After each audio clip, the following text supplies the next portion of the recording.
Yo, yo, yo, yo, yo. What is happening? What is happening? Thank you for tuning in to another episode of I.O.W. Sports. We are here. It's episode 299. Damn. 299. Right. 299. What's happening, big bro? What's good? What's good? What's up with you, nigga? What's up? Man, Same old, nigga. Same old. I would say it's Victory Monday around here, but neither one of us won. Man, oh man, I tell you what. Well, don't, Them motherfuckers. It's too early for it. Yeah, you're right. It's too early. Let's because if we get to talking the NFL, we ain't gonna talk about nothing else. Because I know you got some grievances to talk with about your Lions, and I'm laughing at the Chiefs now. I ain't even angry, bro. You know, when you see the same thing that keeps repeating itself over and over again, you just stop getting mad. You just laugh at it.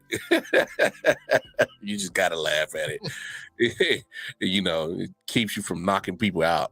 I'll say this. Hey, man, stay off of Twitter, y'all, man. They be going a damn fool on Twitter. These man, I mean, they threatening each other, cussing each other out, but blocking each other. You know, hey, I just hard in the paint on Twitter. Bruh, I just mute people. I'm like, bruh, if I don't agree with what you're saying, like, I'm not gonna unfollow you. I'm just gonna mute you. Like, I just don't want to see your tweets, like, because I know you're gonna be talking on some dumb shit. So I do the same thing on Facebook. Hey, next thing you know, you be like, oh, what? Oh, I ain't seen this person on a lot. I'm like, oh, I forgot I did mute it. Hey, my thing is, you can still be friends, but my thing is if they talking crazy and you don't like it, you just mute them. Like I don't. Anyway, How many times had to mute Nick? Sorry. Oh, shit, he muted right now on Twitter.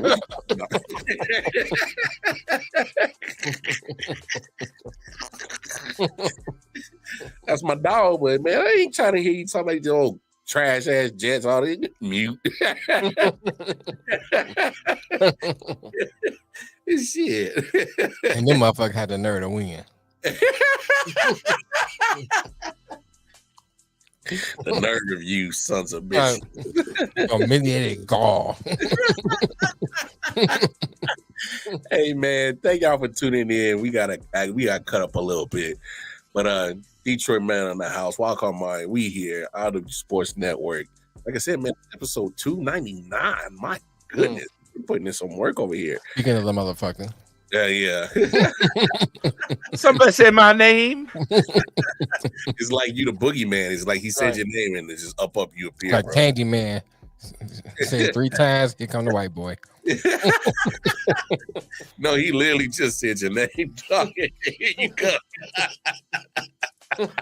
As many ladies know, sometimes that's all it takes. Oh snap! What's my name, bitch? Right. Customer. Like, no, Nick. I don't think you understand. Like the timing of you popping up is like it was fantastic. It was like spot on. That's not to say that you two are happy to see me. It's just to say that it happened. Oh, facts. Yeah. Okay. Just to clarify for those. No. You didn't need to clarify. That was already understood. Don't need to be mentioned. I thought that was implied. Yeah.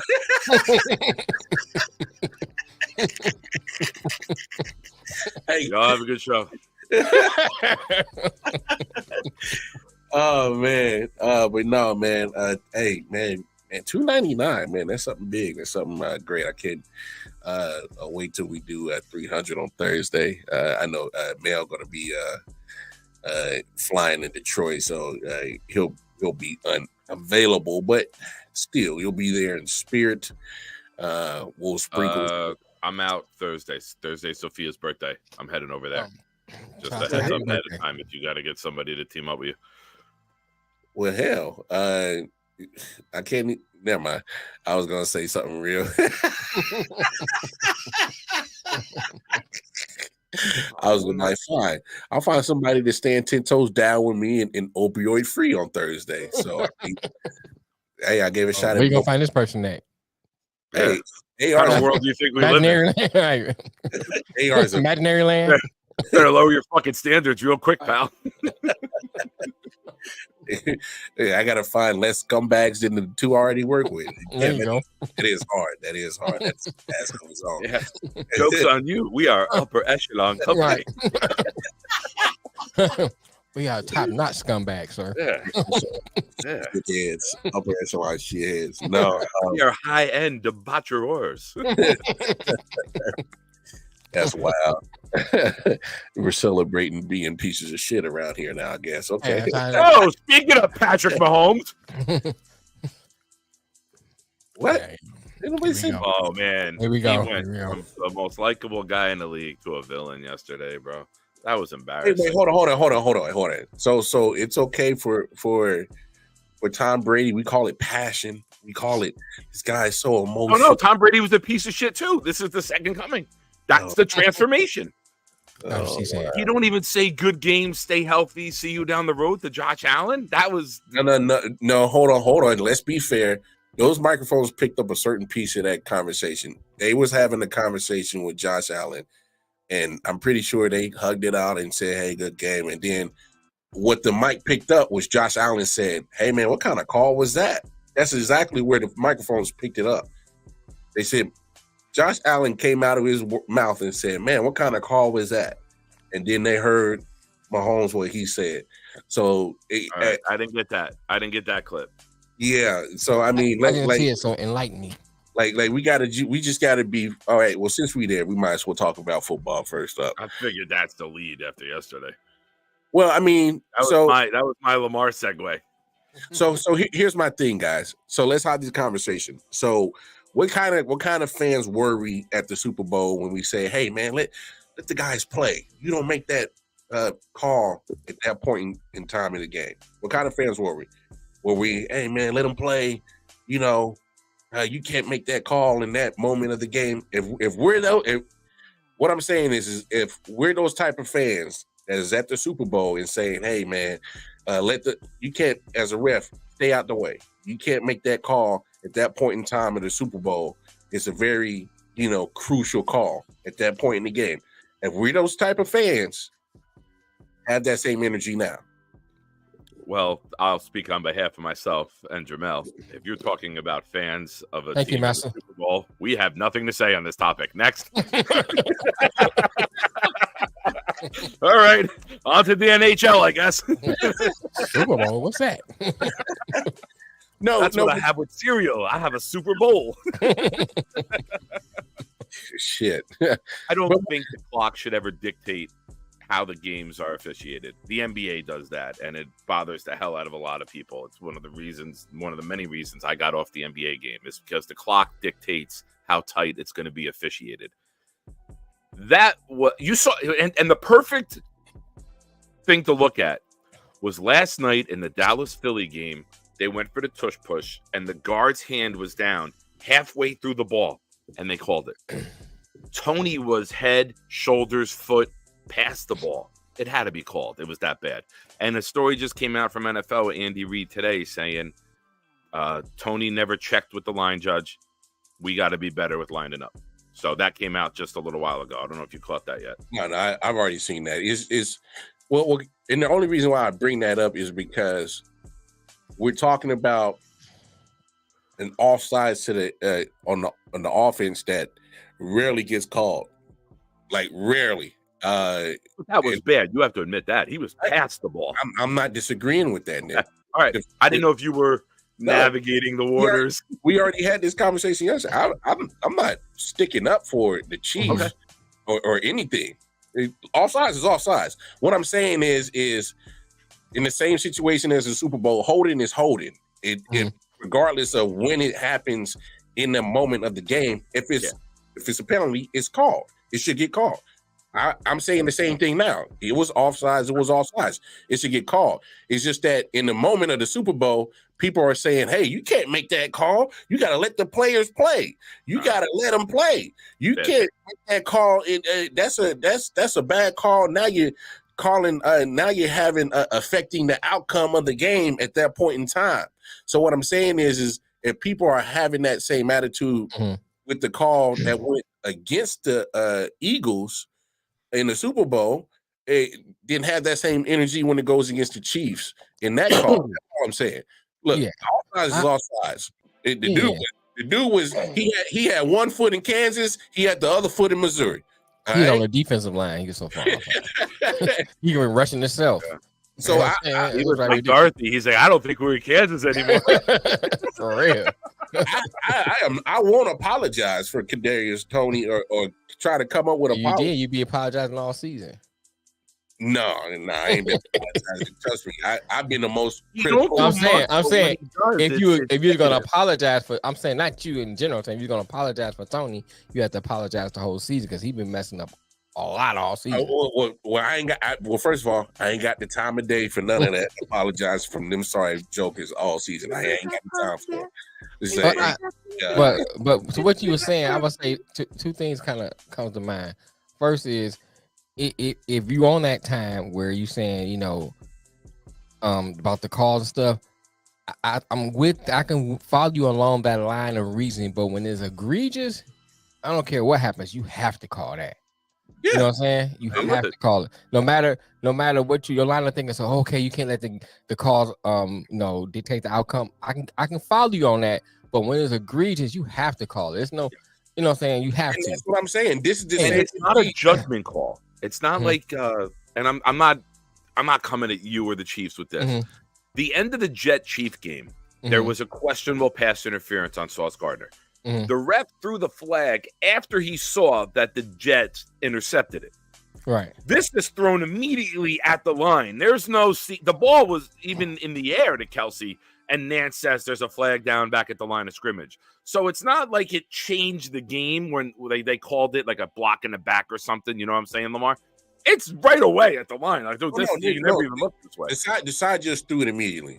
But people don't want logic. They want to live in their emotions, right? Like, so everyone's emotional. They took away a great play. No, Toney took away. Why can't we put blame on where blame belongs in society anymore? Yeah, and trust, I'm having the same energy I had when the Super Bowl play happened. If it's egregious, you call it. Because I said the same thing. Hey, it was a holding. You call it. Right. It was an offside. You call it. Right. And go ahead. I've been on both sides of it. My team has benefited from it. And then they got they wasn't on the other side. I'm keeping the same energy. So the fact of the matter is, egregious is egregious. You call it no matter what. I just want people to understand that at the end of the day, like, wrong is wrong. Like, you can still be a fan of your team and admit that wrong is wrong. And let's not sit here and blame. Even last week, what did I say, man? I said, man, you can't blame the refs for the Chiefs' loss for that missed pass interference. Right. Two things can be right at the same time. It was an egregious missed call. But guess what? You didn't do what you did in the whole 60 minutes to make sure you put yourself in a position to win the game. You can't come down to the referee missing the call. One thing that has always been true about sports, one thing that has always been true, you never leave it in the hands of officials or referees or judges. Whether it's boxing, if you're supposed to be the clear-cut winner, you better knock that motherfucker out. You better knock him out, or you better dominate him. Right. When it comes to NFL, baseball, whatever, you better make sure that you put yourself in a position that you leave no doubt. Right. You can't leave it up to officials. And because if you leave it up to officials, it'll always be what the officials' judgment is on what they saw. And you can't leave your fate into the judgment of these 60-year-old referees who can't even catch up to the speed of the game. They can't see this shit. They're blind as shit. They're old as shit. Lamar, you went there. You went there. They didn't have to move it all. This is why the call was right. It wasn't like a 58-year-old white lawyer from Tennessee was trying to chase Tyreek Hill to see what he threw up the user sign. Was he in or was he not? Well, Kadarius Toney helped him out. I mean, and let's just put the blame right there. That's where logical blame lies and ends. They have procedures in place in the NFL for receivers to line up, look to the side, and the ref would be like, "Oh no, you got to back up." Yeah, they do that. You check with the referee. Check with the they ref. Cannot throw the flag. Well, don't say that. Well, hold on, Nick. They did that to Terry McLaurin last year. He checked with a side judge and was like, "Hey, am I on or am I off?" And the side judge didn't respond to him. And then as soon as the play started, he immediately threw the flag. So it's like, I get what you're saying, but we have seen instances where that's the anomaly, right? Yeah, he may have been counting players. He may have missed the hand check. I don't remember what happened with that. I'm not trying to make excuses for him, but we all did it. We did it in our yards as kids. Yeah, Jerry Rice lined up. We pretended to be Jerry Rice in our backyard. Mel was probably in his 40s. You lined up, put your hand out to the side, and you checked. There was no one there, but you did it because you wanted to be. Griffey had the hat back on backwards. That's why I'm 45 still wearing the hat backwards from Ken Griffey Jr. Right. You saw and you emulated those guys. It's trying to catch with one hand, like Beckham, shooting from half court, throwing up the peace sign when the 5 guys are tackling you 35 yards away, like Tyreek Hill. Kids want to emulate their stars. Jerry Rice did it all the time. Jerry Rice was robotic with it. As robotic as he was with his routes, he was just as robotic with his formation, making sure he was in the right spot. Yeah, you always check. That's a fucking blunder on Tony, and I don't think he's getting the smoke he deserves. I get it. His teammates yesterday and coach didn't want to call him out, but behind closed doors, man, that's a big fucking play. And I said this in the group last night. I don't know the gentleman's name. I forget. Forgive me, but he's a Kansas City fan, and he said, "Oh, that could have changed. That could have won the game." I'm like, wait, pump the brakes. If there's anything we know about these two teams playing, is that a minute and 12 left. Right. There could be 3-4 more scores. That's to decide the game. Yeah. Yeah, there's way too much time when Buffalo and Kansas City gets together. Especially in the second half, like that's when the fireworks usually starts anyway. But there's not, and I think that's a bigger topic of conversation. Is the I know Pacheco was out and he's been their main facilitator, but I to me a bigger conversation point is, and it's been mentioned all year. It was mentioned early last year. They're having trouble scoring, and you're not seeing the Chief team that we're used to seeing with Patrick Mahomes, and Rice is coming along nicely. Kelsey disappears for large portions of games now. I don't know. It's not the same Chiefs that we're used to seeing under Patrick Mahomes and Andy Reid. Well, I know they've let Tyreek Hill go. They thought they could bring in other guys. It hasn't worked out with Sky Moore, a second-round pick. They bring in Scantling from Green Bay, who's like Alan Lazard. He can ruin an offense instantaneously with drops and holding calls. There's a lot there to be discussed, man. I mean, I don't know if you want to open that whole can of worms, but that's from me on the outside looking in. Like, I don't want the Bills to win. Like, I'm pulling for you guys yesterday. Fuck Sean Boyan. Fuck the Buffalo Bills. Well, I could summarize it in one word. Just one word, and that's how you can summarize it. Accountability. That's the only way you can summarize it into one word. And when you see mental, these are simple. These are Pop Warner level grade of mistakes continuously repeated, made from week 1 to week 2, week 3, week 4, week 5, week 6, week 7, week 8, week 9. They was on a bye week 10, so you can't make mistakes right there. Week 11, week 12, and week 13, and now week 14. It's the same elementary Pop Warner mistakes started being made. And you know why it continues to happen? Accountability. I've said this. I know I follow Darren Smith. He's been on the show a couple of years ago. He said this. There's been other people now. The national media are saying it. When you let Eric Bieniemy walk out the door, you better find somebody to replace his job of finding players accountable. Now, Eric that was him. That's what he did. Yeah, that's exactly what he did. Okay. I don't know who held players accountable. I mean, you seen it. Eric Bieniemy and obviously Mahomes doesn't, from what we saw yesterday. Well, him and Mahomes gotten into a couple of verbal scuffles last year. The Indianapolis game, just kind of wolfing at each other on the sideline. Look, Eric Bieniemy is old school. He's not here to be your friend. He was never there to be your, pat you on the. He will pat you on the butt, pat you on the back, say congratulations, but he was going to kick you in the butt first. He was that type of old school coach, and he was the one that hold players accountable. You know why Shady McCoy has always talked down on Eric Bieniemy? Because let's be honest, Shady McCoy thought he was the all-world shit. I was the guy in Philly. I was the guy in Buffalo. I'm coming to help you guys in Kansas City win a Super Bowl. Guess what he kept doing? He kept fumbling the damn ball. Eric Bieniemy says, sit your ass down. I don't care who the hell you think you are. And you won a Super Bowl sitting on the bench. So the fact of the matter is that when you got guys like that, they're going to rub people the wrong way. But sometimes they're also going to be appreciative of that guy. Shout out to Johnny Gill. I mean, guys like that are necessary. I mean, what did we see in Washington when he first got there?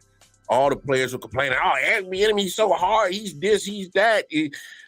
It's because he's trying to change. Well, we know anything about Washington being hard all the time is what they supported on previous ownership. The cheerleaders are like,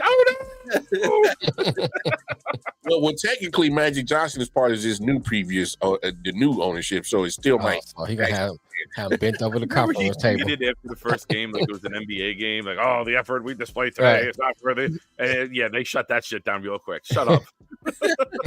Magic Johnson installed a glory hole.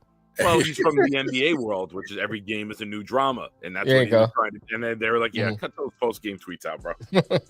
Well, I mean, and it's just one of those things where you saw how Eric Bieniemy wasn't well received at the beginning of his Washington tenure.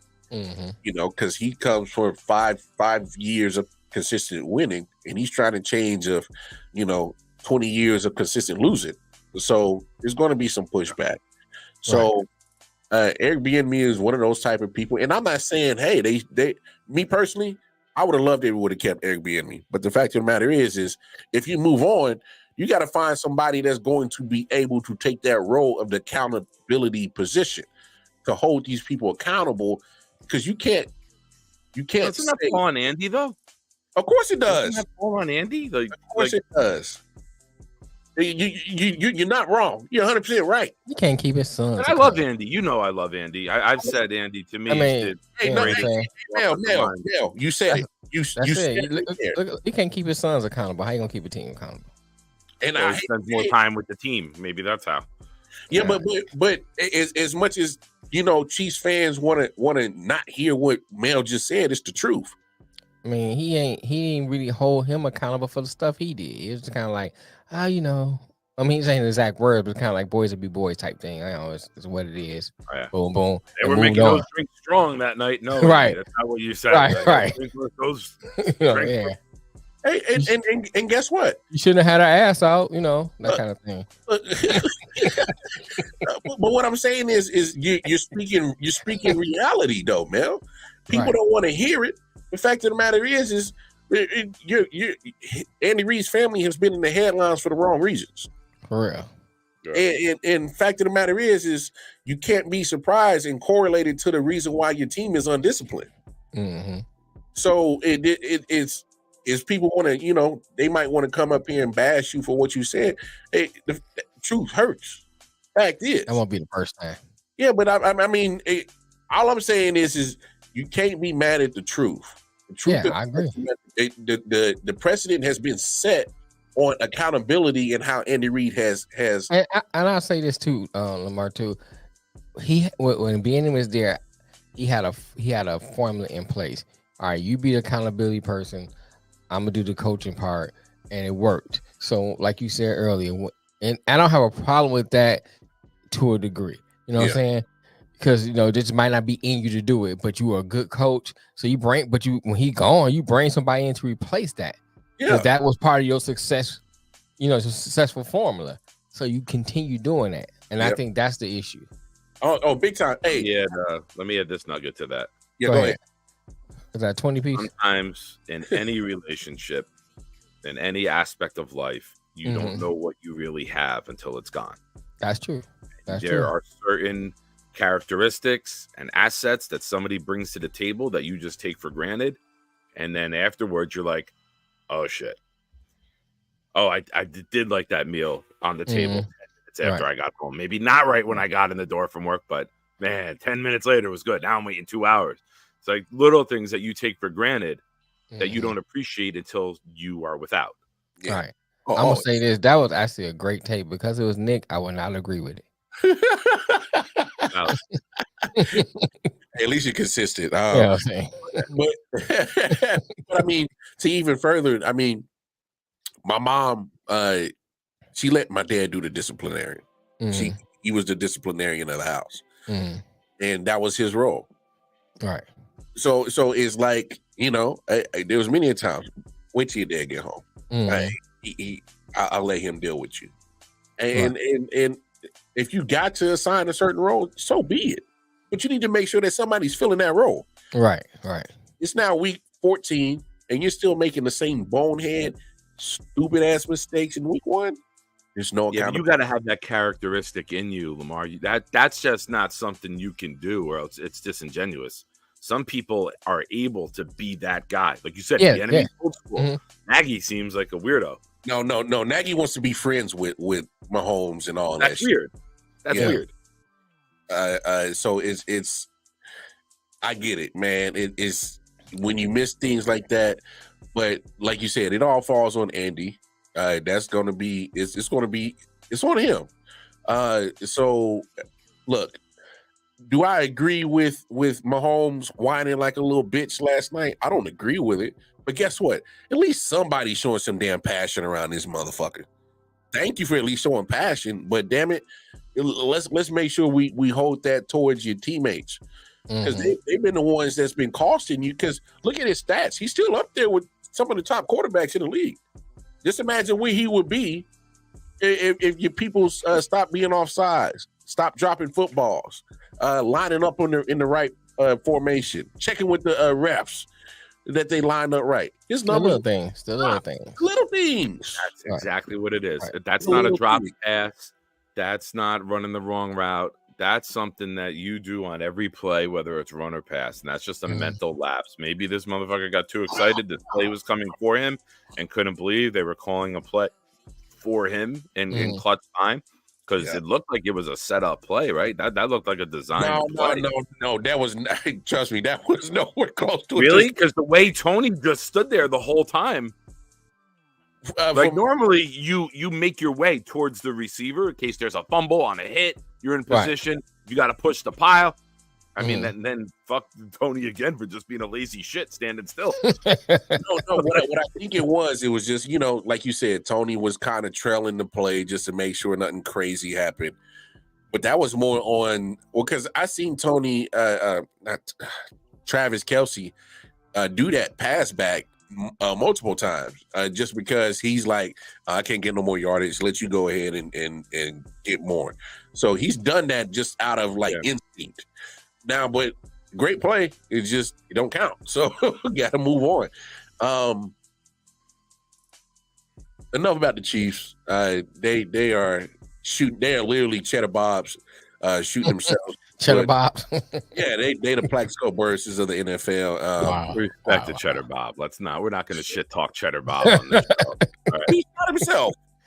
That's what the Chiefs are doing. Them shooting themselves, and they are literally.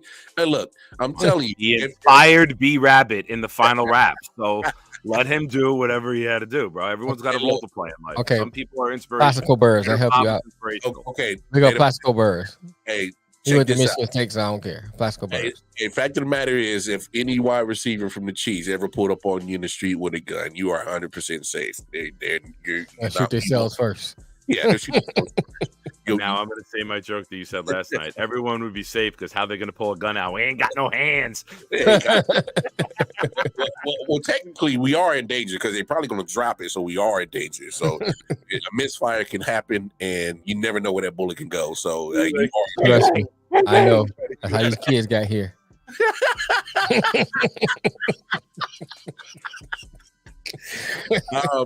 And just to chime in with the Plaxico Burress comment, never saw the Jets sign Cheddar Bob. He signed Plaxico.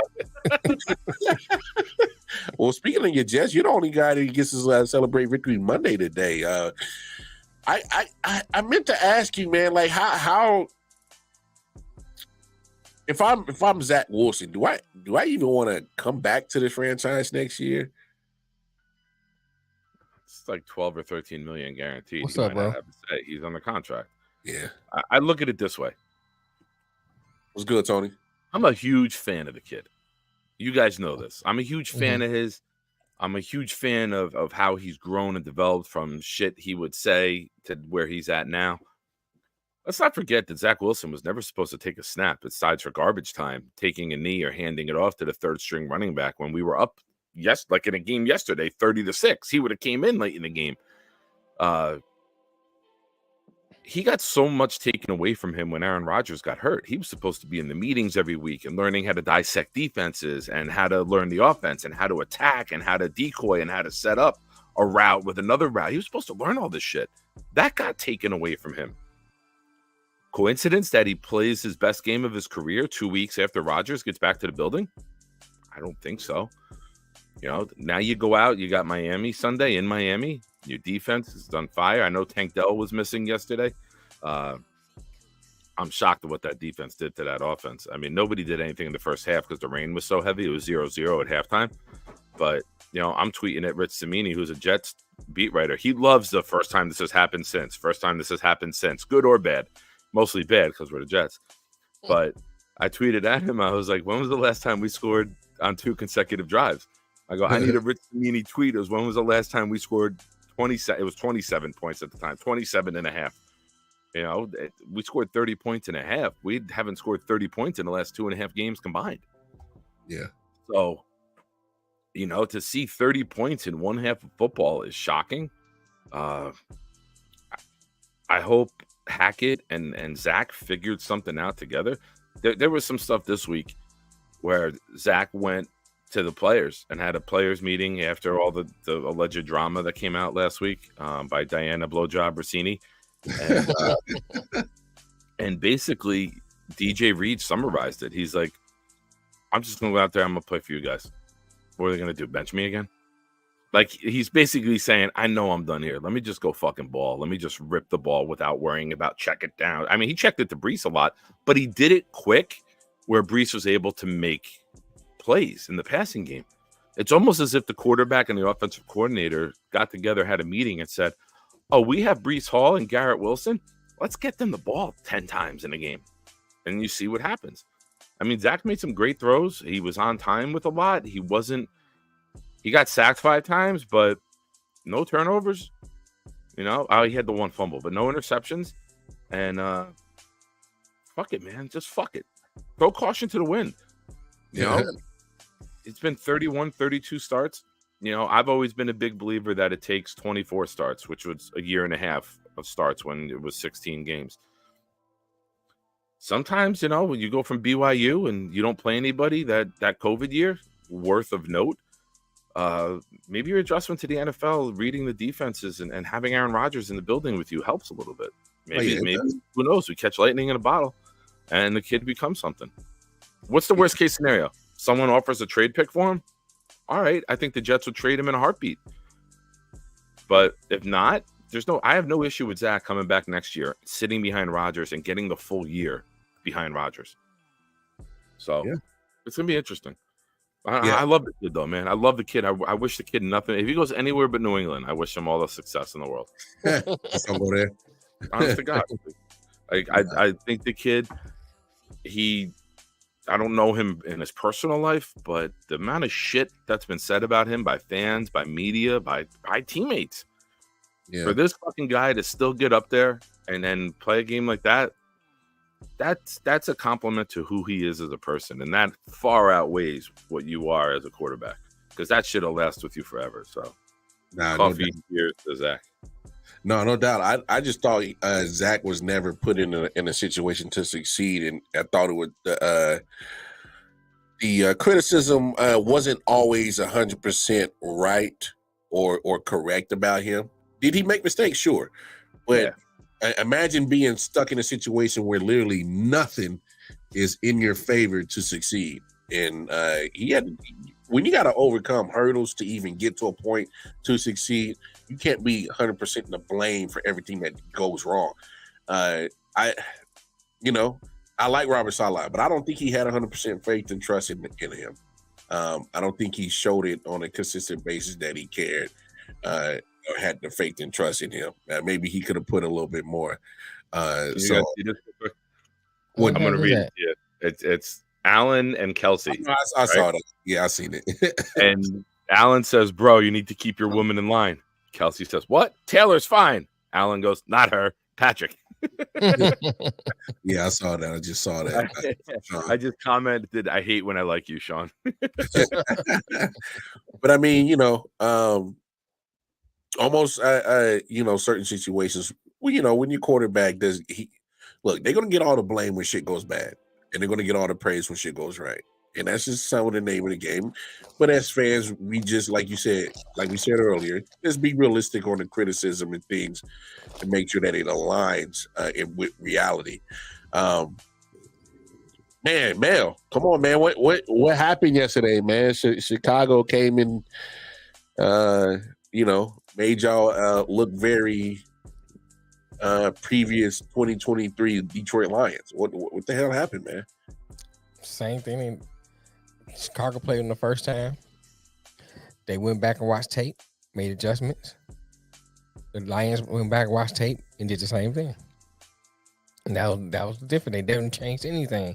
I think it's a lot of scheme than it is like personnel. Do they need a few people pieces? Yeah, but I think it's more scheme. I was watching some of the plays. The receiver catch the ball, and the linebacker or the cornerback is like 5-10 yards away from the receiver. That's scheme. You know what I'm saying? So a couple of times they could have stopped them, and by the time the person who's there to make the play get to them, they're already at the sticks. Yeah, you know what I'm saying, or a yard before the sticks. So it's like some of the same things will happen. Then I don't think Jared Goff is the problem, but Jared Goff is a problem. It's like people got tape, put pressure on him, especially coming up the middle on his face, right at him, and he falters. Like one sack he took, if he was a mobile quarterback, he would have got out of that because he had a clear lane. He just got into the fetal position. You know what I'm saying? Fumbled the ball.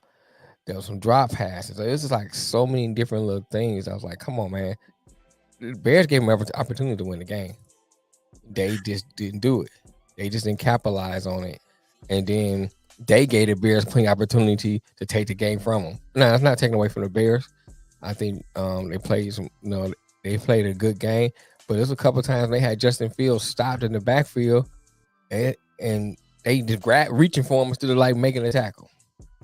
He takes off, first down. 4th and 13. That means they ain't scared of you. If they going for 4th and 13, they ain't scared of you. They don't think you can stop them. And what happened? Touchdown. So it's just like those things are just like the defense is the main issue. It's like y'all got to be able to stop somebody, especially trying going on in the playoffs. You're gonna play better competition, and you're gonna play teams that's gonna be tight. And if you can't stop nobody, you're not gonna win. And I think that's part of the issue is the defense. And Jared Goff has to learn how to be able to throw the ball when there's pressure on him. It's quarterbacks get pressure all the time. It's part of the game. Mm-hmm. Great quarterbacks know how to withstand that pressure, and get rid of the ball or be able to get out of it, maneuver out of it, and don't take a sack. I think with Goff, he doesn't have the mobility, so there's nothing you can do about that. He doesn't have that, so he had to figure out a way to either, get rid of the ball and don't take sacks, or just throw the ball away. Something. It's just like, come on, man, don't take a sack. There's times where you have to take one, it's better to take a sack, you know what I'm saying, than to throw a pick. I understand that, but then this motherfucker threw it in double coverage.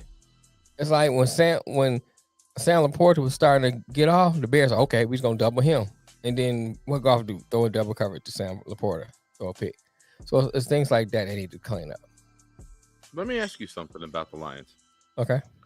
Any concern that they are the Rams from back with Kurt Warner? They don't seem to do well outdoors on grass. I'm going to run through their schedule. Mm-hmm. At the Chiefs, 21 points. Home against Seattle, 31. Home against the Falcons, 20-6. They won that one. At the Packers in September, so it's not bad weather, they dropped 34. But here's where it gets interesting. Home against the Panthers, 42. Mm-hmm. At Tampa Bay, outside, 20. They won 20-6. Mm-hmm. At the Ravens, lost 38-6. That's grass. Mm-hmm. At Vegas, indoors, 26-14. At the Chargers, indoors, 41 they scored.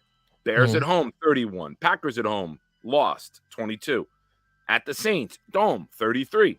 At the Bears, outside, 13. Any concern that they're not built for that outdoor rugged type of game, that they are offensively, that finesse, indoor, perfect conditions for them to click? I mean, because Dobbs from Cal, he played in LA, and now he's playing in Detroit. Like, right. I don't know. Just you know, I looked at their schedule and it popped out to me. So I think it may be. I think it may be more coincidence because when I look at them play, it's the same issues. No matter even when they score a lot of points, it's still those same issues there. It's just they happen to be able to overcome them. You know what I'm saying? So, for instance, like with the Raiders game, they still had those same issues, but the Raiders just played worse. You know what I'm saying? And it's able to overcome it. Okay. So, so things like that. I think the biggest issue is first and foremost is the scheme that they use and the fact they can't develop any kind of pass rush. It's like it's no pass rush at all. Which is weird because they've addressed that. Yeah. I'm not watching their games. I'm gonna be honest with you. That's just one of the primetime games. I'll see the highlights, but those are always successful plays, right? Right. Are they doubling Hutchinson? Are they chipping him? Is he just not getting home? Like it's a little bit of both. It's like Hutch is a double team, but oddly, if you look at the stats, they actually double team Lee McNeil more than double team Hutch. McNeil's end or tackle? He's a tackle. So before he was out, now he's injured, but there's double teaming him more. If you look at statistics, I think what Hutch is the way they use him, and I think Hutch still needs to learn some more technique things because his motor's always going, but he has to learn sometimes when to spin, when not to spin, when to stay home. You know what I'm saying? I think some things he still needs to learn to be a better passer. He put himself out of position to make a play because he's too aggressive with his moves. And then you got to learn when to put the moves on, and sometimes you just got a power rush. You can see everything the whole time. Yeah, because sometimes he spins his way out of position, or they just kind of just let him bull rush and then move him over to the side, and they run right past him. So it's things like that. But I still count that against the coordinator because you're not teaching him that. You're not telling him that. Yeah, I could say. But you also got to learn the player and learn his strengths and weaknesses too. And that's why you see so many edge rushers leap and go to the stratosphere in year 3, 4. Right. Some of them hit. Not everyone hits like Micah Parsons and looks like from day one. Sometimes there's a developmental stage. Right. So I still think he has potential. I still think it needs just some more help on the defensive line. Someone interior, another pass rusher. I think it's hard to say what they're going to do next year because we don't know what Mosley going to look like. The second ACL on the other side. So is he going to come back? He's going to be able to come back from that. Are they going to keep him? They'll cut him. So we don't know. No. So some things.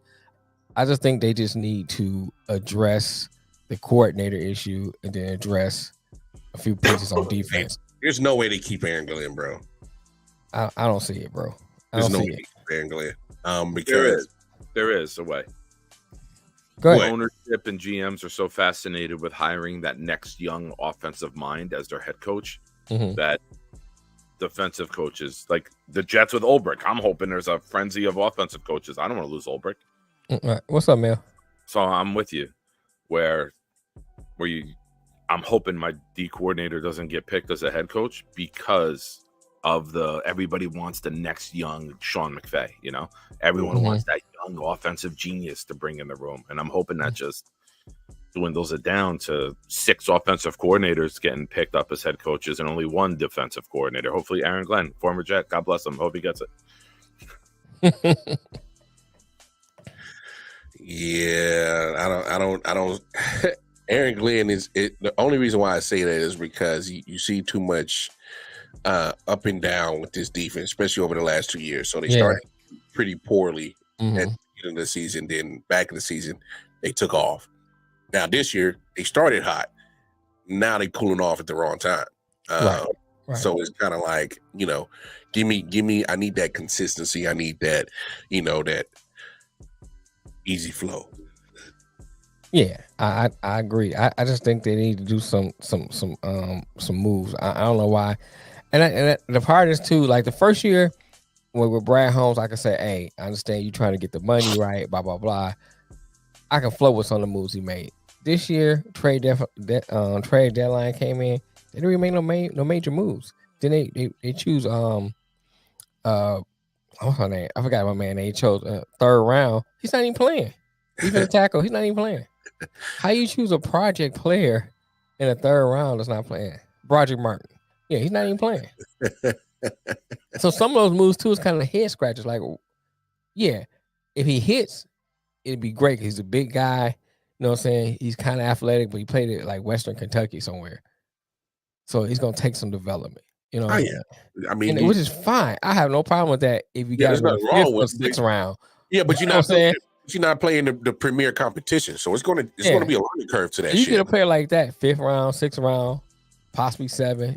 That's fine. I'm good with that because if he hits, you're not paying him a lot of money, and 2, that's a gem. If he don't hit, you still good because it's a late round pick, not a 3rd round pick.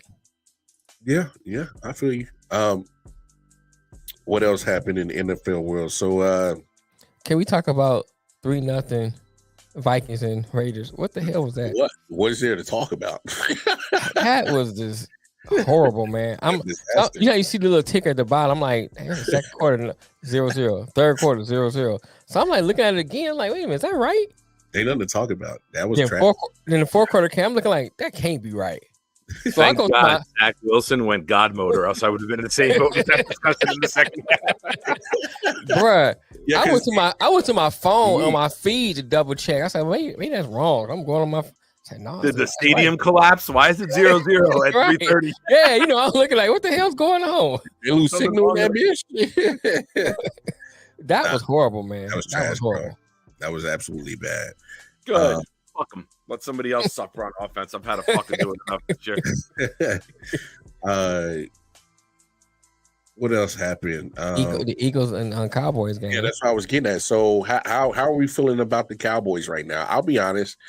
I think the Cowboys are a legitimate threat in the NFC for sure. Top team, one of the top teams in the NFC. But I'm not ready to throw out the Eagles. I know they've been kind of playing with fire, but they're still a 10-win team. And look, teams go through slumps. I mean, 49ers went through a slump. Yeah. So, and that game too was not like, it wasn't like they wasn't making plays as far as like just moving the ball. It was just like at the wrong time, somebody drops the ball at the wrong, you know what I'm saying? It was just like stupid little things that they wouldn't have done. It would have been at least a closer game. Let's say that. We can't say 100% it won, but it would have been a closer game. Well, the turnovers beat them in the wrong time, and that goes hold on to the ball. Everybody fumbled. Yep. So maybe the read on them is punch the ball because they can't. I mean, Devontae Smith's got spaghetti arms. He's a wide receiver version of Sauce Gardner. They got spaghetti arms. There's no way they're holding a ball in their hand, and you just saw it. The scouting reporters punched the ball on every tackle, punched the ball, and then they were successful with it. Right. What's weird though, as hyped as Cowboys fans are, the Eagles beat Seattle, the Giants twice, and Arizona. They still win the division. Right. That's true. Hey, I mean, you gotta. So here's my thing: Cowboys will still be the 5th seed, even after all this. The Cowboys. Is that my feed? Your feed? Did I dip out? Yeah. The Cowboys still need someone else to beat the Eagles Yeah, every box refreshed. I didn't know if that was me or you guys. Russell Wilson named his daughter Amora Princess Wilson. Anyway, you have one job as a parent. Give your kid a good name. Yeah, the Cowboys still need the Eagles to lose another game, or else they're going to be a 5th seed wild card. And that's if the Cowboys win out, because they go to the Bills and the Dolphins the next 2 weeks. 2 totally different extremes to go to in December, right? You're going to upstate New York, and then you're going to Miami. So it's going to be interesting. I can't see the Cowboys going to Philly and to San Francisco and winning 2 games on the road. I can't. I'm going to say this, though. They do look a lot better than they did the previous time. Because there's been some of them games where you're like, they found ways to lose and they actually kind of pull those games out. You know what I'm saying? So I'm kind of like, I'm turning the corner, but I ain't down the street yet. Trust me, the Mike McCarthy fear factor is still prevalent. Right. I'm waiting for him to find a way to just take a W and literally throw it right out the window. I'm still waiting for it. Look, and I'll be there to troll. Well, they got 4 games left in the regular season for him to still do it. It's still prevalent. Right. They'll be in the playoffs. There's still time for him to still do it. Like imagine going 14-3 and being a wild card. Wow. I know, man. I know. You might win more games than the entire NFC South combined and be a fucking wild card. Oh, that's another thing we gotta talk about. Who is this NFC South? This thing is trash. It always is. I started the season with Saints, but I mean, I don't have no faith in them. It's just because their offense is just as bad as the other teams. So it's the first year. It's late. But there's still time to fizzle. They got the Dolphins and the Bills the next 2 weeks. Let's not act like there's no suds left in the glass of soda. There's plenty of fizz left in that fucking stadium, and they're on the road. Well, especially going against Buffalo, because Buffalo is every week for them is a playoff scenario where they gotta feel like they gotta win out. So that's a tough one to say that they're going to be the ones to eliminate Buffalo. But Man Down Sports, y'all tap in with their content on YouTube. Right. He has a great point. Dallas is looking good right now, and it's not just the offensive side; it's the defensive side. The defense are good. The defense is getting turnovers. They may give up some yardage, but they're getting turnovers, and that's always needs to lose. Draft pick. You get an argument from us. The fact of the matter is that the NFC South is very it's up for grabs. But here's the problem. This is going to be a numerous year that the NFC South is going to put a team in the playoffs that is going to be so far below the other competition that they're going to play. And the Cowboys will get to play them in round 1 and blow them out. Mm-hmm. And then they go to the Super Bowl. Seed, going to the 4 seed, which gets the home game. Advantage Cowboys. Right. Bro, you know what would be good if the Cowboys get the 5th seed and the Falcons win. They play the Falcons and lose to the Falcons. I'm going to love it. I don't see the Falcons getting that, man. I'm just saying. Whoever, Falcons, the Saints, whoever. It's still a toss-up. Right now, the Buccaneers got it. Only team that won't make it is Carolina. Yeah, that's a given. They are mathematically impossibly to make it, unless they use it to the 2nd or 3rd power in the formula. That's the only way they're gonna make it. Hey, square root of Roseanne Barr shots. What the hell, man? Trust me, she up for grabs. Ain't nobody. Hey, trust me, Roseanne's up for grabs. Ain't no. She up for grabs. Who catching her? Nobody on the Chiefs. But I can't talk, bro. We're 3rd in drops. Our drop percentage has gone down since we benched Alan Lazard. Yeah, but think about it, because I saw the graphic the other day. The Cowboys are up there in top 5 teams in drops, and it's not affecting them. So it's. Sometimes you can, you can overcome incompetency in certain positions or certain aspects of your game. Right. It depends What on that appeals for. Hey. Let me ask you guys a question. Yeah. Is this just the NFL having a safety net from having a shit game in December with a doubleheader tonight? It's not even a doubleheader. It's the same time. And it's like all Green Bay's not East Coast, Tennessee's not, but it's the eastern side of the country still. There's no West Coast teams. Let's put it that way. You got the Giants and the Green Bay at 8:15, and then you got Tennessee and Miami at 8:15. Is that just like a safety blanket in case one game's shit? You got an option? Because I know you don't do a Monday night game the last week of the season because of the playoffs and the short week. Right.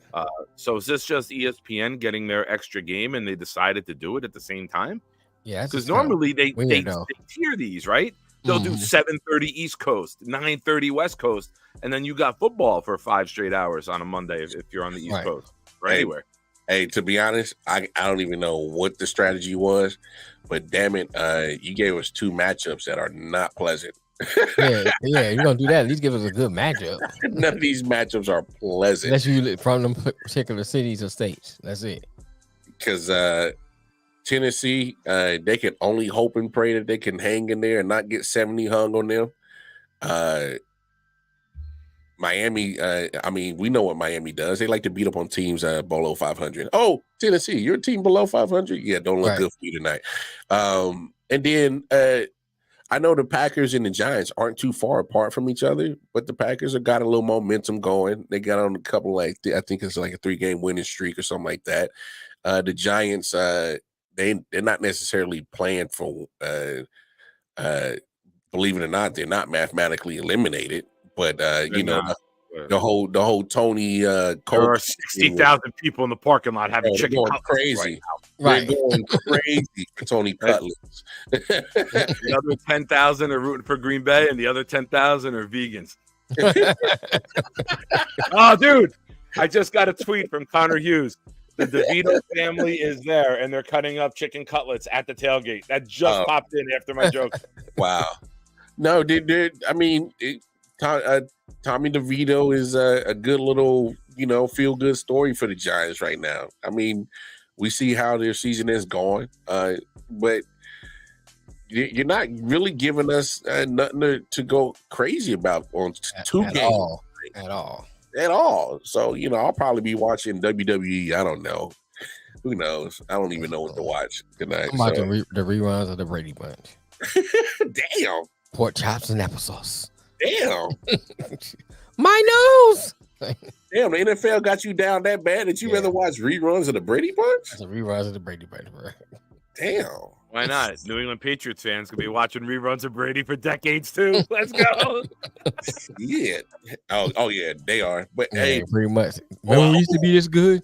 I'm glad you brought that up. Listening to Michael Jackson. Do you remember the time that we were so good? Do you remember the time? Pittsburgh Steelers. Yes. Pittsburgh Steelers. You losing to the Patriots on primetime TV. That tells me exactly. exactly. Bailey Zappi looking like Tom Brady. Yeah, but Bailey Zappi was cooking them boys. I'm saying he made Bailey Zappi look like Tom Brady. Looking like Tommy DeVito's mother. Bro, I love Mike Tomlin, but that's an embarrassing loss. Compile it to the fact it was at home, and the week before that, you lost to a team like the Cardinals, who are way below 500 too. That's 2 bad losses in a row. You lost to a 2-win team. Come on, man. They have no way. They cannot score, bro. They just cannot score. Trubisky can't do nothing. Neither can it don't matter. Kenny Pickett, they can't do shit. I'm saying, or neither can. Yeah, I'm with you. You know what I'm saying? Yep. They have no way of scoring. It's not the defense plays good. Throughout the season, they were playing. Well, that's how they got most of their wins because of defense. But the defense gets tired, bro. Yeah, they get tired. That's what I'm saying. But it's because the offense ain't doing shit. They ain't doing shit. Yeah. I'll tell you the only reason that they won is because me and my buddy Jeremy, Jets Chaos, I do the Jets shows with. Yeah. We put in a bet together with the Patriots under the total under 30.5, Patriots under on their points. And I was like, we should hedge this bet and bet like the Patriots going off. He goes, yeah, okay, asshole. Just put the bet in like I told you. 25 minutes later. Oh, I should have listened to you, Nick. It's 7-0 on the first drive. We're fucked. For real. Yeah, but to me, that's just. I'm just looking at the and then Mika Fitzpatrick came out and said, "Oh, there's some of these cats are acting like, oh, it's supposed to be given to us because we rocking Steelers jerseys, and we walk past 6 Super Bowls in the trophy case and think it's just supposed to be given to us." Man, there's a mentality that needs to be said, bro, and that's lacking right now in Pittsburgh. Yeah, but I still think it's worse in Boston. Oh, it was a good win for them, but still worse in Boston. Still worse in Boston. I think the Steelers will turn around quicker than the Patriots will. All the Steelers need is a quarterback. That's all they need. The Patriots need several things. Well, they need a team. Right. They need several things. You know what I'm saying? They need a team. They look like they need a coach. Looking like they need. I definitely got to give a shout out to Lamar Jackson. Had a great game yesterday. The Ravens did their thing. Held off a Rams team that has been playing actually some good football lately. The Rams. My man dropped the winning touchdown. He should have caught that. Hit him right in the hands. I get what you're saying, but I mean, you do not allow. I don't care what you do. Hold. You don't allow him to beat you on the kickoff return. Well, this overtime. Well, I saw that punt return in the Ravens. You got to be a real shitty team like the Buffalo Bills to lose on a punt return in overtime. the Ravens got away with a nice block in the back. It's clear as day that it happened, and they got away with it. I'm not taking credit away. I'm just saying. I'm obvious. The Ravens got away with a clear push in the back. Yeah, but that happens throughout the game. I'm gonna send you a clip, and then if I'm the Rams, I'm committing a penalty, and you're gonna have to beat me, lined up in front of you. You're not running it back. Yeah, I'm taking somebody by the face mask, slamming them down. You know what I'm saying? I'm doing something. You're not gonna beat me on a run back. Period. I'm jumping on somebody's back. I'm doing something crazy. Yeah. Horse collar, something. Right. He did that. Jumping on somebody's back.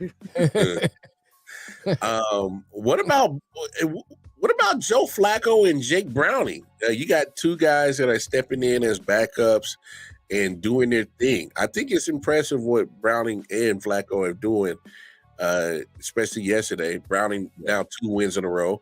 But both for different reasons too, Lamar. So what's that?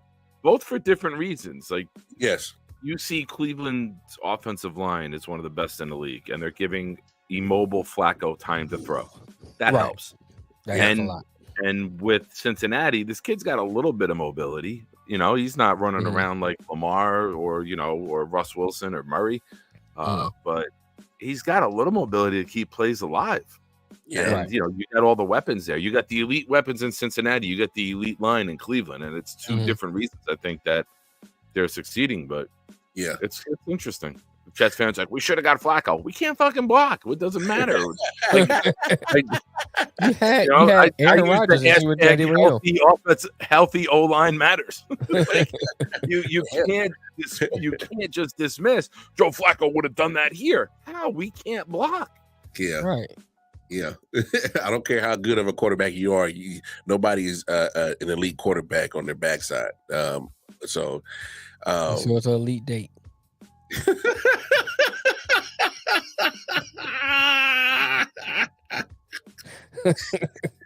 Oh man, let me ask y'all this: if you're the head coach, would you have put Trevor Lawrence out there in that game yesterday with that kind of ankle sprain he had? Yeah, he passed all the tests. He looked good in the pregame on CBS. They were showing him doing his warm-ups. I mean, he's not a receiver. Like, yeah, part of his game still is being mobile, though. Part of his game is still being mobile. Throw 3 touchdowns against Cleveland might be the most they've given up all year. So, I mean, you're going up the best pass defense in the NFL. Yeah, but I'm saying he also threw 3 interceptions, so it's like those touchdowns got negated by his mistakes too. So yeah, but Cleveland's defense, their pass defense is number 1 in the NFL. Like any quarterback can struggle against them any week. They got a great D front. They got good coverage guys on the back end. They got a good complementary defense. They put you in 3rd and longs where you got to hold the ball longer, and they can do different shit on the back end. They're good. They're better than a lot of people think because we've made fun of them for so long with the Deshaun Watson situation and just being Cleveland for so many years. Right. Like it's like they're still a punching bag to the rest of the NFL, right? Like so it's I think people just don't grasp how good they are and that they can make any quarterback look like shit. No, you're right. To a certain extent about that Cleveland defense, they can give up some points here and there, and they can give up some big yardage plays. They have been missing Denzel Ward on the outside, on that defensive side, and but overall, for the main part of this whole year, they've been probably one of the better defenses in the league. Yeah. So yeah, but just me personally, man, I don't know, man. Trent, just the way that he wasn't able to step into a lot of his throws or some of it. It was more just arm than yesterday. Especially with that high ankle sprain, and it was to his right. That's your foundation back foot to push off when you're making those throws. So I know he had to feel the pain. I know we've seen quarterbacks, play with high ankle sprains. I just thought that they were at that point where, like, damn it, we're in the thick of things. We're in December. We're at the top of our division. Colts and Texans are right behind us. We can't afford to have him out. So I'd rather take a 75%, 65% Trevor Lawrence over 100% CJ Beathard. That's kind of the message that I got for it. I'm not mad at it. It's just that, just be wary of the risk that what could happen if you continue down that thought process, because that ankle's not going to get better down the line. I kind of disagree with it because, they still put up 27 against Cleveland. You want to take their defense to task for giving up 31 and 311 yards and 3 touchdowns to Joe Flacco? That's where I would point the failure on the game. But dropping 27 against Cleveland in Cleveland is not an easy task to do. Plus, you got to remember, they're playing for home field up until yesterday. They were still right there with everybody with the record. Fair. Yeah. So, they're all behind now. They're down to the 4 seed. But I don't know. They had no run game. They couldn't block Cleveland's front. I know Trevor threw for 257. They had 58 rushing yards. That's not good enough in the NFL when you're one-dimensional for that long. Yeah. No, you're not wrong. It's just the lengths you go to not say, Nick, you're right, are amazing. You're not wrong. If you're not wrong, then you're right. So I know. The two of you refuse to say those words. So the way you navigate those waters. Yeah, that guy at the bottom had a good point. Yeah. Of course, 49ers continue to show their dominance in the NFL. DK Metcalf seems to always wants to fight. I don't know what the hell that shit was about. Like, yeah, but he's like frustration, roid rage. Roid rage. I get with you. And then of course, so Justin Herbert possibly will be out with the rest of the season. Possibly, he got a broken finger on his thumb. I think he is. Did they already rule it out? I think I saw surgery required out for the season this morning. I'll double check it. So I got that tweet early this morning at therapy. So if he out for the rest of the season, fire my man now. Thank you. That's what I'm getting at. So when this shit rolling, let's get this train rolling, buddy. Man, just go ahead. Alien's hanging on to it now. We ain't gonna win nothing without him. So come on, let's go. Pack shit up. Pack shit. Go ahead. You have lost access to the building. Right. Keep or denied. Yeah, deactivated all your cards, your key cards, everything. I would. Man, what's the point? Matter of fact, we get the facilities, all your shit will be packed at the door. Waiting for you. Waiting for you. The scoop and go, baby. Scoop and go. Right. Just do it in one motion. Whoop. Right. Whoop. We're out. For real. Hey, head that way towards your car and scoop. Hey, we'll put your car around for you. Come on. Go. Let's go. Hey, I mean, man. what's the point? What's the point now? Hey, I'll be honest with you. I don't see no point in keeping them. Yeah, I don't see the point. I mean, I can see you say we wait to end the year because we have a chance to kind of get in the playoffs, blah blah blah. Now you really don't have a chance. Nah, this season done, bro. Hey, y'all, it's over. It's done, son. Right, for real, for real. That sounds like an order at a Chinese restaurant. What you want? Dansan? Done, son. Can I get an order of boneless spare ribs, combo meal, and dansan? Some of that Right. done, son. Come back 5 minutes. I have.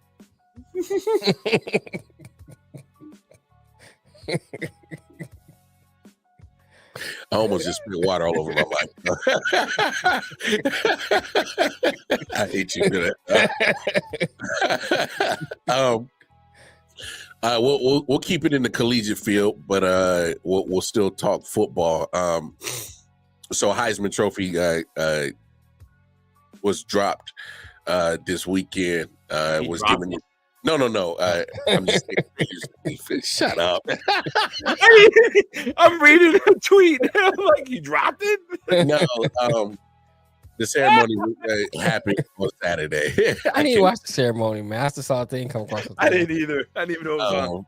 I know. I usually watch it. Army Navy game. Right. I usually watch it, but I didn't watch it. I'm glad you said that. Look, all right. So no disrespect to our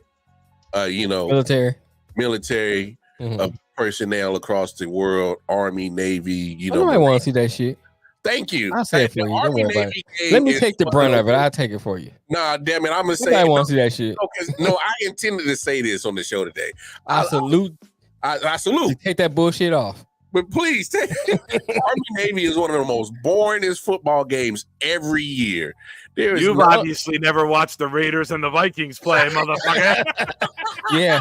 After Sunday, Army Navy looked like a fucking shootout. After Sunday, the Raiders and Vikings game have taken the lead. That was good. Have taken the lead. Y'all give a round of applause. No, hey, it's too much. It's too much. It's Nick. As Lamar would say, I ain't wrong. Hey, hey, come on. Hey, we got to give our boys some love on that. That was good, man. Hey, not on air. Not they had no proof. Not on air. I used up all my love early in the year. Like the knee surgery, getting sober, losing the Oh, that's the I got like 5 years of hate coming from Mel just to make up from the 6 night text he sent me this year. Bro, that was good. I can't believe you gonna stun on that guy like that. I gotta stay consistent, bro. Hey, I'm just saying, dog. Like, no diss to Army Navy, but I can't continue to fall because I literally intend to watch the game every year, and I always fall asleep before halftime because that shit is you do better than I do. Boring, bro. I tend to flip past it every year. Look at The Army Navy games are so boring, bro, because first of all, for the last 30 years, they've both been running the triple option, so you know they're not throwing right. They still stuck in the triple option. Ain't nobody doing that shit. I have so many jokes that I can't make on air right now. What you about to say, nigga? I will tell you a joke that I made. I was at my lady's house, or her and her 8-year-old son were watching. The game came on for a little bit. Right. Put it on. And I saw that either Army or Navy, I forget which one, had cheerleaders. And you know me, I'm an asshole. And I went, yes, that's true. That's true. Imagine signing up to poo-poo on women can't do things just as equally as men, and then you go to the Army to become a fucking cheerleader at the game. She just fucking put her head down. For real. Wait, they got cheerleaders? I'm stuck off of that. Cheerleaders, my hand to God. I made the joke. They showed uniforms? Well, it was a cheerleading uniform. Oh, I had okay. Dallas cowgirl stripper outfit. But imagine that point? you go to the Army or the Navy and you're like fighting to defend our country and you're learning all these skills and they're like, yeah, sweetheart, we're gonna need you to try out for the cheerleading team. Right. We're gonna need you to shake your ass for the Army Navy game. Yeah. We're gonna need you to be a distraction. Right. And I'm gonna go to my old time white boy voice here. And you figured Army and Navy would score more points because with Joe Biden as president, we know how much he loves to throw bombs. Thank you. Thank you. The only thing I'll say I agree with Nick on, yes, you are an asshole.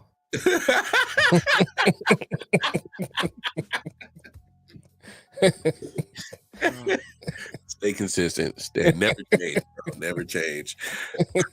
Never. He heard nothing else after that. I could have gave out lottery numbers. He could have gave out. All I heard was I'm an asshole. I was like, I agree. I could have gave out Bitcoin. Like, information. right. He would have been like, Nick's an asshole. Lamar's over there swimming like Scrooge McDuck. Like, you didn't pay attention to Nick. He goes, no, I heard nothing after asshole. He said, oh, that. When the whole show I hear wah wah wah wah wah wah wah, Nick's an asshole. Oh, wah wah wah. That's all I hear. Wow. He's like one of those people in Family Feud. Like, he hears one word and he's like, oh, I don't know what the rest is. I'm sorry. Oh, like, I got since you brought it up. I know you saw the Wheel of Fortune South Park episode. He said, oh my God, one of my favorites. When they say they annoy you the most, people who annoy you. And it's N blank G-G-E-R-S. And Randy Marsh is like, well, I know it. I just don't think I should say it. And Pat Sajak there is like, 4 seconds left. All right. And like the whole crowd is like, their eyes are bugging out. And he goes, all right, here it goes. No. Right. And then Vanna White walks over and it's naggers. People who annoy you. Who nag. And like the whole episode is like people protesting and Jesse Jackson, you tell him a New Yorker, Jesse Jackson like trying to go after Randy Marsh and Stan is all upset. And Jesse Jackson's way of having the black people forgive Randy Marsh are pulling down his pants and saying, like Vince McMahon, like, kiss my ass, apologize. And Randy's like, oh, I don't think this is the best. Apologize. And like, you motherfucking naggers. Yes, that's gonna be my new term. That became a popular text. If when someone acted stupid, you're just like, he's a fucking nagger. People who annoy me, man. I'm so sick of these naggers. Who annoy me? Naggers, hey, naggers real nag. And then that one time I got canceled because of autocorrect. Oh Lord. Anyway, Jayden Daniels. Wait a minute. Why is your iPhone used to spell a nigga? No. I'm just saying. I just want to know. Why your autocorrect? Text. It goes off of your most popular word. Jayden Daniels won the Heisman this past weekend. Michael Penix Jr. came in second. I think Marvin Harrison Jr. came in third, and then Bo Nix. I'm not even sure of the damn order. I tried typing Bo Nix's name, and that got autocorrected too. You know what I'm saying? Your phone only have a problem or somebody who's typing it. Hey, man, in the show. Like, this shit is fucking ridiculous. See, Nick, you a fucking nagger. And an asshole. Right. Oh, yeah, that goes without saying. That's always implied. That's always implied. When I say good morning, Nick, you're an asshole is always implied. So I had no problem with Jayden Daniels winning the Heisman Trophy because his numbers were ridiculous. He had almost 5,000 all-purpose yards, had 50 all-purpose TDs, and the guy was just ridiculous. It kind of reminded me that year when Lamar Jackson won it with Louisville, where he put up astronomical numbers, but they had a couple like 2 or 3 losses as a team. So I wasn't surprised that he won it because when you see numbers that he put up, they were ridiculous. I know a lot of people said, "Oh, Michael Penix Jr. should have won it," and I wouldn't have had no issue that he won it. So do you think? Go ahead. Because here's my thing, and I'm not saying that's this is right or wrong. I'm just kind of just throwing something out there. So we talk about MVP, and I'm using an example. We always had an argument about is that person most valuable to the team, and that discussion always pops in. When you're talking about Heisman, though, should your record be included in the Heisman consideration? Not only your stats, but your record. Because if you put up gaudy numbers on a losing team, and you have another one who may be closer to you or close to you, and he puts up good numbers on a winning team or undefeated team, shouldn't that person on an undefeated team be over you because he is more successful because his team actually won and your team actually didn't do as well? Well, to answer your question, we've seen voters vote that way, as in, hey, he got the numbers and the team success. And that's kind of been primarily how the voters vote. Like, hey, man, this guy is, he's balling out. His team's undefeated. He's in the college football playoff, and they usually tend to go that way. But lately, I don't think it's necessarily that's the case. I mean, last year, Caleb Williams won, and USC was not a top team, but he put up gaudy numbers. Jayden Daniels just won it. He put up gaudy numbers. LSU lost. What do you have to say, Nick? Can I see that look on your face? I mean, I'll read it word for word. The Heisman Trophy, the purpose of it is to honor the most outstanding college football player. Yeah, it's an individual award. So they basically say it where it's individual award. It's not like an NFL MVP where teams win and loss get factored into it. Yeah, because you can have an amazing statistical season and not have a great team success. But I think that's the beauty of the award, where you're not giving it to the second running back on Alabama because he got 24 goal line touchdowns in a season. You know what I'm saying? I just have a hard time looking at any group of college football players this season and not saying Marvin Harrison Jr. is the best. I don't care what position it is. That is fair. Marvin Harrison Jr. is the best college football player in the country. And the fact that team has so much talent and he just doesn't have to get force-fed the ball. A quarterback can stockpile yardage and statistics by just deciding to keep the ball and run past everybody. When you're the wide receiver, it's more difficult to win it. And I hate that it's become a quarterback award and it's slowly morphing into that like the NFL MVP. And I think people fall in love with the gaudy statistics instead of who is the most outstanding player, not who had the most outstanding statistical season. That's where my argument lies. That's because I can't put Marvin Harrison Jr. in a group of any players and not pick him as the best. So go ahead, man. He stands out. But here's my only drawback to what you say about I don't want to run into a situation where they're treating like Shohei Ohtani, where he's literally, he may be the best player, but like you don't even come close to being a 500 team. You don't even come. They're going 6-6. I don't want it to be to that point because 3 losses from Jayden Daniels. I get it. Caleb Williams had a couple losses. They are a good team, but they're not at the top echelon of the teams in the country.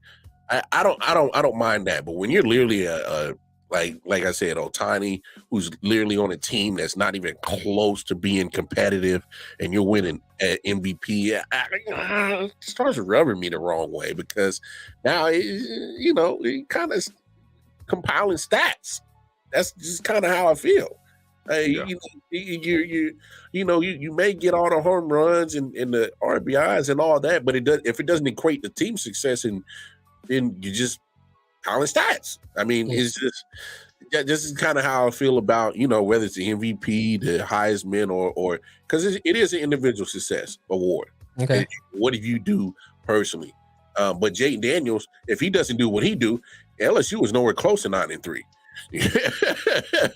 You probably looking at a way below 500 team. Yeah.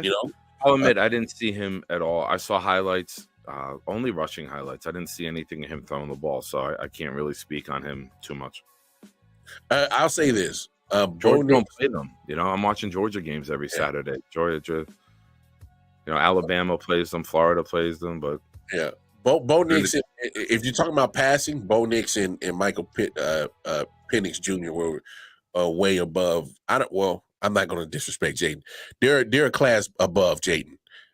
His arm talent is not at the same level as Bo Nix and Michael Penix. But if you're talking about just actual just performance and just putting the stats out there and balling out, I mean, I can understand why they gave it to Jayden Daniels. But to your point, the win-loss, just to add this before we move on, the win-loss doesn't matter, but it matters if you're going against another high, like Caleb Williams. Yes. Lost to Bo Nix, lost to Michael Penix. You're not bringing him in there after that. Like, if you lose head-to-heads with another candidate, that's going to bump you down the voting with the votes, I believe.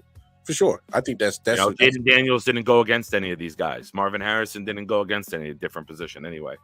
But when you have quarterbacks, if there is a head-to-head battle, whoever plays better in that game or team wins it, they usually flow the votes to that guy instead. Right. That's fact. Right. I'm 100% with you on the Marvin Harrison Jr. thing. I don't think it was right. He was already behind the 8 ball because he's going against 3 other quarterbacks, and they're primarily making it a quarterback award anyway. So I didn't see him winning it, just based off that how they're treating the award. But I'm with you. Put a lineup out, and you picking teams.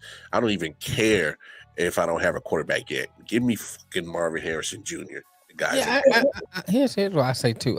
This is one of the few years I can say that each one that was nominated, you can give an argument for. Yep. There's a lot of times it's like one, maybe 2 of them you can get a clear argument. The other 2 are kind of just because they needed 2 more people. You know what I'm saying? Yeah, like the Joe Burrow one. Everyone knew it wasn't even worth watching or paying attention to. Right. So far, and Tim Tebow, they were so far above and beyond everybody. Yeah. Right. So I can say that. I can say that for this. And I think with the Heisman, and lately, besides a few people like Joe Burrow, a lot of ones that win it don't do shit on the next level. You know what I'm saying? I'm noticing that they are the outstanding college player, and that's cool and that's good. But what you gonna do at the next level? Don't diss Marcus Mariota like that, bro. That's so rude. Man, he dissed himself. You seen his career? His career told his story.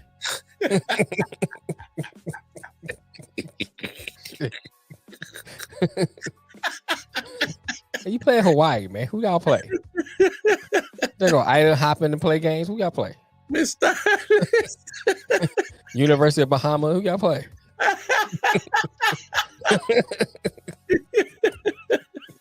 So what's rude. up, Jay? What up, Jay? Hey, so rude. What's good, Double J? It's so rude. Don't be dissing. Mariota like that, bro. Man, come on, man. Anybody name somebody from Hawaii in the NFL that played Hawaii. Ain't playing from the state, but actually played at Hawaii. See, look, you got to think about it. You can name somebody. Mariota played at Oregon. Colt Brennan did. That's why he did. He played at Oregon. He played at Oregon. Colt Brennan played at Hawaii. Yeah, Mariota played at Oregon. You're right. I forgot about that. You're right. No, but Mel asked like people that played at Hawaii. Colt Brennan did. Who? Well, hey man, don't diss Colt Brennan. RP, man. Come on, man. I'm gonna have to Google that. Who's that? What? Yeah, he's been gone for years. Because he played in Hawaii. Hey, I am not jumping on that because you're not going to get me involved with your bad juju. As you go to hell, I'm Nigga, I'm gonna put you on the guest list. No, sir. Invite this motherfucker right here. You got VIP status down there. That's right. That's why I'm putting you on the guest list. No, that is not the VIP list I want to be on, bro. Man, let's keep this moving real quick. NBA in-season tournament. Look, I'm a Lakers fan. Congratulations. But damn it, I don't give a damn. I'm just going to be honest. He's collecting all these. It don't even count. It was an exhibition. All these bubble tournaments. These bubble trophies. Look, I made a reel. I'm glad that you won. Whoop-de-doo, the first ever to do it. And Anthony Davis balled out. Great job.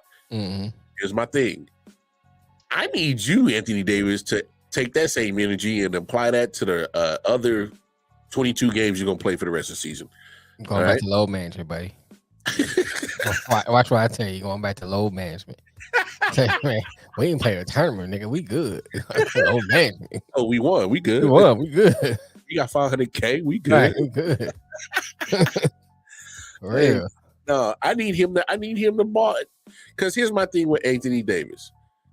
I don't see you balling like that when you playing, for real. Jokic and Right. Right. Like, stop dodging that smoke. Get that same energy out when you play them. You play Yusuf Nurkic, all of a sudden you missed the 40 and 20. You playing against Miles Turner, be dressing like people's auntie, and now all of a sudden you miss the 40 and 20. Real. Come on, I know you saw that picture with Miles Turner. I did. He had his legs crossed on the bench. Shut up. Hey man. I blame it all on Dwayne Wade. He started this shit.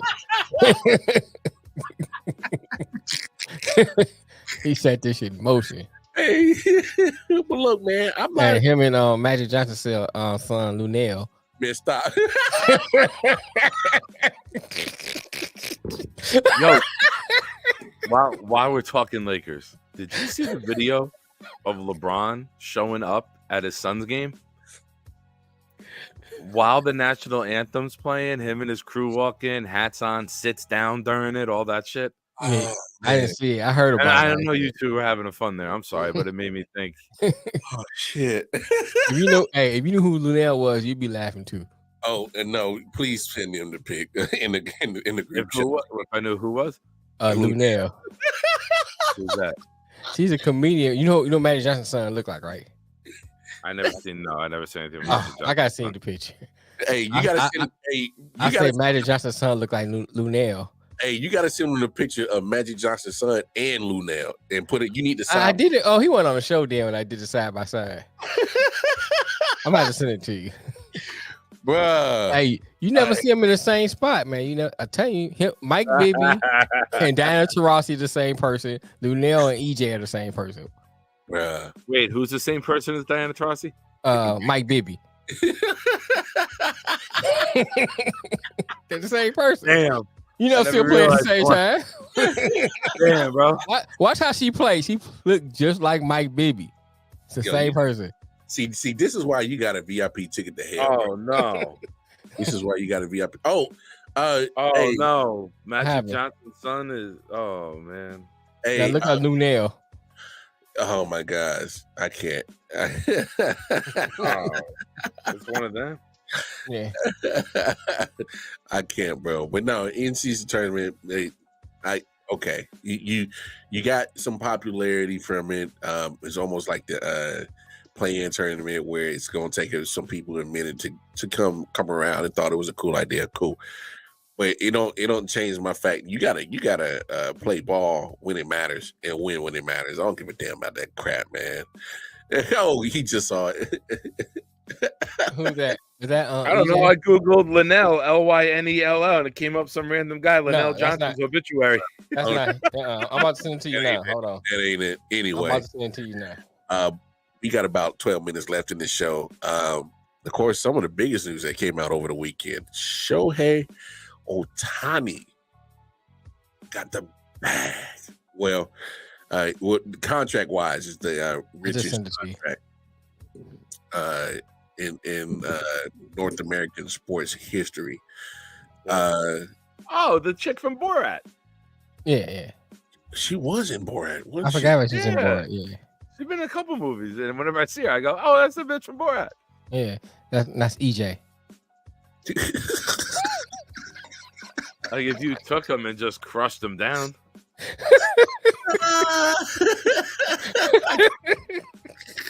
I can't. I cannot. The hell is wrong with y'all, bro? Oh my gosh. Something's wrong with y'all. The contract for sure. Yeah, Tony, man. You're normal. We're all the fucking weirdos. Yeah, but I don't know if I like him going to the Dodgers though, man. I wanted to see him go somewhere else. I wanted to see him go somewhere else, man. He's gonna get wasted. I love to see him go somewhere. I love the Toronto idea. I love to see him in Toronto. Anywhere but the Dodgers. I just want to see him go to the Dodgers. Because it's like everybody goes to LA. Not only that, but the last couple of years, the Dodgers had a lot of people on their team ain't do shit. You know what I'm saying? And I don't see like him really moving the needle that much more. He doesn't move the wind needle. If we learned anything about him being in Anaheim, he don't fucking move the wind needle. All right, so I just don't. The meme that we've all seen 100 times. Oh, there's a massive home run for Shohei Ohtani, his third home run today, and now the Angels are down 14-3. Right, for real. Oh my gosh. I'm trying to find the what did they give up for him? I didn't see the $700 million. Oh, that's right. Yeah, this was free. Yeah, right. Well, because I'm trying to see the breakdown of his contract because I know it's a whole bunch of deferrals on there, and what does exactly mean? Somebody broke down with the California taxes and all his payouts per year. There's like an athlete tax of like $2 million. For real? Damn. Somebody broke it down on it was on Instagram. I saw it, but it's not somebody I follow. It's one of those you may like type of posts. And it comes out now. I'm not saying this to make it sound like it's like I'm shitting on it, but it says he'll only make $33 million a year out of the $70 million. Really? Because California taxes. That much taxes? Damn. Hell yeah. Yeah, you need to get the hell up out of California. Make a motherfucker want to go back to Japan real quick. For real. Can I just use my Japan address? You know what I'm saying? For real. That's damn. Yeah, because that probably doesn't factor in because when you play in Texas or Florida, those are state income. You get paid where you play. Right. So you get taxed. Your income is where you play the game in that. Yeah. That's why Tyreek Hill and his family were like, fuck that. We're not going to New Jersey. Like, those taxes are ridiculous. There's no state income tax here. That's the only reason he chose Miami over here. I don't blame him, though. I don't blame him either. Yeah, so I don't follow that shit. What Ant say? What's up, Ant? Well, don't say that. Hey, we live. Don't say that on live here, bro. For they gonna come get you. What are they gonna take, bro? They don't care. They'll find something to take. They'll find something to take, and they will leave your ass. For over a year. That's tax free, bro. Trust me from experience. They'll find something to take. They will. And they can't. They try to come take your manhood. Well, I don't know about that, but see. Oh wait, hold up. I make 222 every second. Damn, that's like a girl in the champagne room. I can't with y'all. Hey man, who am I to discriminate? It's 2023, or a guy in the champagne. No sex in the champagne room. Who the fuck is in the champagne room with some nigga? There was also a line that he might feature plenty of opt-outs. Soto went to the Yankees too. Yeah. I need more guys to contact. Like, I know everyone will have a nice individual season, but I need a fucking lineup.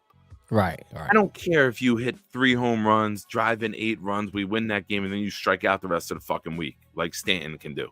I don't want you hitting 190. I need a lineup that's consistent and constant and can pass the baton. That's when the Yankees teams in the late 90s were great. You couldn't get anybody out because they took all the pitches, they walked, they handed the baton, and then there was clutch hitting. I don't want 5 guys swinging for the fences and you hit 3 solo home runs in a game and you lose 7-3. Yeah. But you look at those home run stats at the end of the year and it looks good, but you got to dig deeper with these stats. Well, I want to see a guy hit 300 on the Yankees. Judge did it in his contract year. He was 297, I believe he fell to. But I want to see a guy now. If Soto's getting on base, if you're going to bat Soto first, or go DJ, Soto, Judge, Rizzo, Stanton. You're gonna go lefty righty like they like to do. Right. I put Soto in front of Judge, so that way he either sees a ton of pitches or they pitch around him, and you're pitching around him. Now you're bringing him up with Judge. So you just need to have a better lineup instead of just guys who do shit with nobody on base because everyone swings for the fences and they pop out or they strike out. So I need more contact before I can get excited about the Yankees lineup. Hey man, I will say this, and I said it the other day. I wouldn't be surprised if Juan Soto hits like 40 plus home runs with that short porch in right field. So, do all your damage. Yeah, but like to your point, I mean, all of it don't matter if you can't, beat good pitching come October, because it never fails. I mean, hell, look at the Braves this past postseason. Records with home runs. It's smacking baseballs out the park. And bats went cold at the wrong time. October, they bring out the brooms. Them boys, right. Hey, them boys, Cancun on 3, 1, 2, 3, Cancun. They was up out of there. So, home runs are bring entertainment. They don't necessarily bring championships. You can talk about the home runs as much as you want, but if they're not bringing championships, empty calories, right? Yes. But I mean, Ohtani, I'm with you though, fellas. I don't think it moves the win mark. I mean, we've seen his career in Anaheim, and how it doesn't necessarily move it. But it's good for marketing purposes. Even though the Dodgers didn't need any more help with how to market their content and their product. For real. So I understand why you do it, because LA market is the star power. It's always about the star power. It's never really been about the winning part. I mean, we can be honest about that, but you want those franchises to not only have the star power, but you want them to win at the same time. But they never go ahead. I mean, in a way it does. I mean, you talking about LA sports in general, or you talking about Dodger sports? No, LA sports in general. The Lakers had a storied history of winning. Well, yeah, but they had star power at the same time. But I'm saying it doesn't always work out. Are you saying have one or the other? That's what you're saying. Well, they prefer to have both, to have the star power and the winning culture at the same time. But that doesn't necessarily always happen. I see. Okay. I misunderstood you saying. Okay, I got you now. The Lakers still had Kobe even after Shaq, and it took them a minute to win, and they went through some bad times. So that's why you go get LeBron. That's why you go get AD, because they want them to win and have the star power. Okay. I see what you're saying. I thought you were saying something different. Drake May just made it official. He just declared for the NFL draft. Good for him. No, that's good for him. A lot of people think he'll be the first pick. Staying in Carolina another year is going to hurt his draft stock, because they always do this. They can't get higher. Well, that's what I'm saying. His draft stock can't get any higher than what it is now. There's no way that he can overtake his draft stock what it is now. So, I'm with you. Drake May is going to be one of the first quarterbacks taken.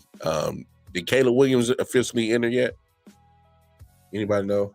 I haven't heard. I don't know. I haven't heard anything. I don't know if he declared yet. Oh, can we throw this in?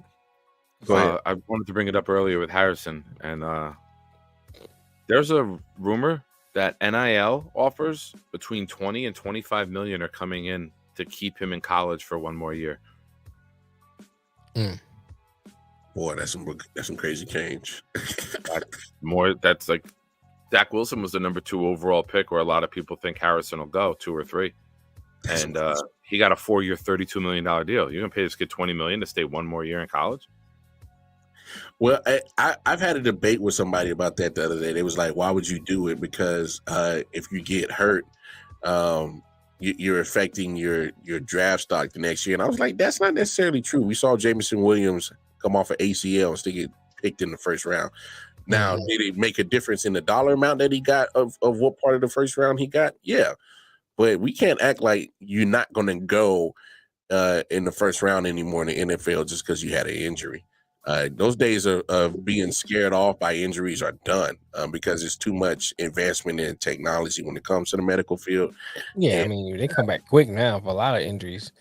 I mean, yeah, I mean you're not getting scared of an ACL or Achilles injury like that like they were used to.